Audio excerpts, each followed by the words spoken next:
इस लेक्चर में राजा महेंद्र प्रताप सिंह के रिगार्डिंग डिस्कस करेंगे। ये है इमेज में आप देख सकते हो, ये रिसेंटली न्यूज में है। क्यों? क्योंकि प्रधानमंत्री ने एक यूनिवर्सिटी इनके नाम पे ओपन की है उत्तर प्रदेश के अलीगढ़ जिले में। अलीगढ़ जो डिस्ट्रिक्ट है वहां पे राजा महेंद्र प्रताप सिंह स्टेट यूनिवर्सिटी अभी वहां पे फाउंडेशन स्टोन रखा है, यानी कि शुरुआत की है। इनके बारे में पढ़ते हैं कि बॉर्न हुआ था, इनका जन्म हुआ था 1886 में।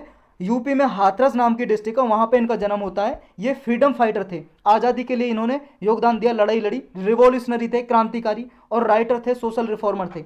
मतलब लेखक भी थे, किताबें भी लिखी इन्होंने, और सामाजिक सुधार करता थे, यानी कि सोशल रिफॉर्मर, सामाजिक सुधार करता। ये 8 लैंग्वेज के बारे में जानते थे, मतलब 8 डिफरेंट लैंग्वेज के बारे में इनको जानकारी थी, 8 भाषाएं आती थी इनको। और ये डिफरेंट रिलीजन को प्रैक्टिस करते थे, यानी कि जैसे ये हिंदू थे, हिंदू मुस्लिम सिख ईसाई सारे रिलीजन को मानते थे। कभी किसी रिचुअल को मान रहे हैं, कभी किसी मतलब रीति रिवाज को मान रहे हैं, सबको ये परफॉर्म करते थे। जैसे पीके मूवी देखी आपने, पीके आमिर खान वाली, जो वो जाता था कभी मंदिर में, मस्जिद में, गुरुद्वारे, चर्च, ऐसे ये सारे के मान लो कौन सा किसका भगवान सुन ले इसकी बात, तो इसी तरह प्रैक्टिस किया करते थे। तो इन्होंने एजुकेशन को बहुत प्रमोट किया। इन्होंने एजुकेशन को प्रमोट करने का एग्जाम्पल ये है कि 1919 में इन्होंने क्या अपना घर भी छोड़ दिया था, अपना जहाँ पे रहते थे मथुरा में रहते थे, इनका रेजिडेंस था, घर छोड़ दिया। क्यों? क्योंकि वहाँ पे कॉलेज बनाने वाले थे ये। अपने कॉलेज बनाने के लिए इन्होंने घर छोड़ दिया, एक टेक्निकल स्कूल बनाया जिसका नाम था प्रेम महाविद्यालय, वो आज भी है प्रेम महाविद्यालय मथुरा में। ये फर्स्ट पॉलिटेक्निक कॉलेज माना जाता है हमारे कंट्री का। पॉलिटेक्निक कॉलेज वो होता है, देखो 10वीं के बाद जब डिप्लोमा करना होता है ना, बीटेक वालों का, जैसे टेक्निकल में डिप्लोमा करना होता है उसको बोलते हैं पॉलिटेक्निकल कॉलेज, उसमें किया जाता है। तो ये कंट्री का फर्स्ट पॉलिटेक्निक कॉलेज माना जाता है। फ्रीडम स्ट्रगल के बारे में इनके क्या कंट्रीब्यूशन थे, क्या क्या योगदान थे, देखो 1913 में ये गांधी जी की कैंपेन थी, साउथ अफ्रीका में कैंपेन की थी गांधी जी ने, उनमें इन्होंने हिस्सा लिया। गांधी जी का जो अभियान था साउथ अफ्रीका में, इन्होंने एक प्रोविजनल गवर्नमेंट एस्टेब्लिश की इंडिया के लिए। कहाँ पे? काबुल में। काबुल कहाँ पे? अफगानिस्तान में।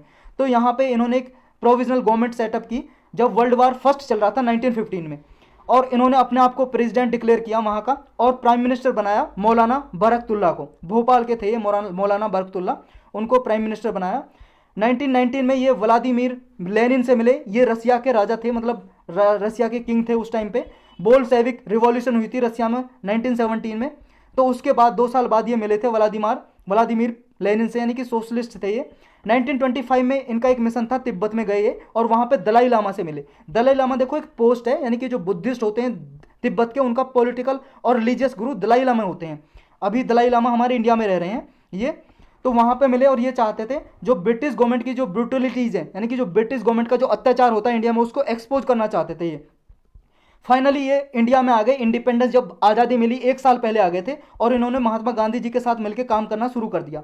उसके बाद 1929 में देखो ये इन्होंने एक वर्ल्ड फेडरेशन एस्टेब्लिश की, लॉन्च की। ये मेन कारण बना था लगभग, ये जो यूनाइटेड नेशन बनाई गई थी सेकेंड वर्ल्ड वॉर के बाद, तो ये एक रीजन था। वर्ल्ड फेडरेशन ने भी साथ दिया, और 1932 में इन्हें नोबेल पीस प्राइज के लिए नॉमिनेट किया गया। मतलब इन्हें नोबेल पीस प्राइज मिला नहीं था, सिर्फ नामांकित किया गया, जैसे नाम भेजते हैं नोबेल पीस प्राइज के लिए, तो इन्हें भी नॉमिनेट किया गया, लेकिन दिया नहीं गया।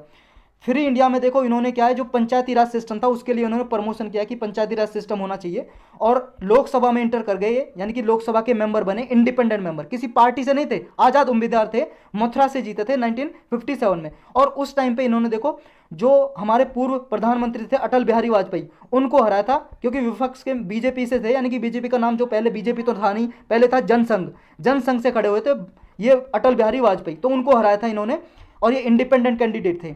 तो यही था इस लेक्चर में इनके बारे में।